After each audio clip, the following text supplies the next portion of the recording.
বাংলাদেশে হিন্দুদেরকে সামাজিকভাবে বয়কট করার ডাক দিয়েছে মোল্লা মৌলবীরা। তারা বলছে হিন্দুদেরকে কোনো জায়গা জমি বিক্রি করা যাবে না, হিন্দুদের কাছে কোনো মুসলমানদের ছেলেদেরকে পড়ানো যাবে না, হিন্দুদের দোকানে কেনাকাটা যাবে না। সেই যে মন্তব্য মোল্লা মৌলবীদের, সেটা একবার শুনে নিন। হিন্দুদেরকে 1 ইঞ্চি জমি বিক্রি করবেন না, বাড়ি ভাড়া দিবেন না, হিন্দুদের হোটেলে খাবেন না, হিন্দু শিক্ষককে দিয়ে আপনার ছেলেকে পড়াবেন না, হিন্দু ডাক্তারের কাছে চিকিৎসা নেবেন না। এই বিষয়গুলো সামাজিকভাবে বয়কট করবেন আপনারা মুসলমান জনগণ জনগণ জনগণ। হিন্দুদেরকে ভূমির মালিকানা দেয়া, আমরা বারবার বলছি আমাদের এই দেশের 1 ইঞ্চি জমি কাউকে দেওয়া যাবে না।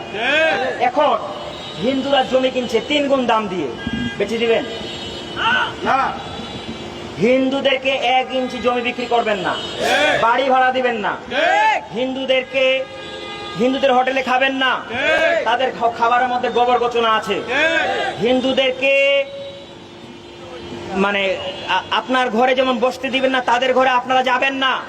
হিন্দু শিক্ষককে যে আপনার ছেলেকে পড়াবেন না, হিন্দু ডাক্তারের কাছে চিকিৎসা নেবেন না। এই বিষয়গুলো সামাজিকভাবে বয়কট করবেন আপনারা মুসলমান জনগণ জনগণ জনগণ।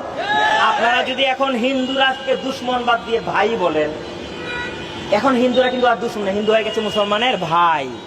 তাই এখন মুসলমানের আর খবর নাই। বুঝতে পারছেন?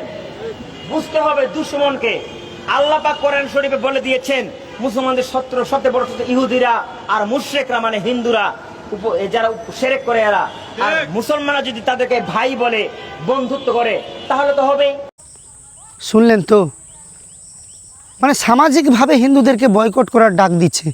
এই একই পন্থায় যদি ভারতবর্ষে হিন্দুরা করে, যে মুসলমানদেরকে কোনো জিনিস বিক্রি করা যাবে না, মুসলমানদের দোকানে কেনাকাটা যাবে না, হিন্দু লোকেরা যদি বলে এই যে মুসলমান ডাক্তারবাবুর কাছে আমরা চিকিৎসা করার জন্য যাব না, তখন এই হিন্দুদেরকে বলা হবে সাম্প্রদায়িক, আমাদেরকে বলা হবে সাম্প্রদায়িক। বীজ রোপণ করেছি আর সাম্প্রদায়িক দাঙ্গা লাগানোর চেষ্টা করছি। কিন্তু এটা কি হচ্ছে বাংলাদেশে? এদেরকেই আমরা স্বাধীনতা অর্জন করে দিয়েছি। আমরা ভারতবর্ষের হিন্দুরাই আর সৈন্যদল পাঠিয়ে বাংলাদেশকে স্বাধীনতা এনে দিয়েছি, আর এরাই আমাদেরকে আজ মেরে ফেলার হুমকি দিচ্ছে। ভারত দখল করে নেবে বলছে, 7 সিস্টার দখল করে নেবে বলছে।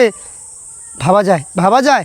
সতর্ক হন, জাগ্রত হন, আর আমাদের সঙ্গে বলুন জয় শ্রীরাম, ভারত মাতা কি জয়।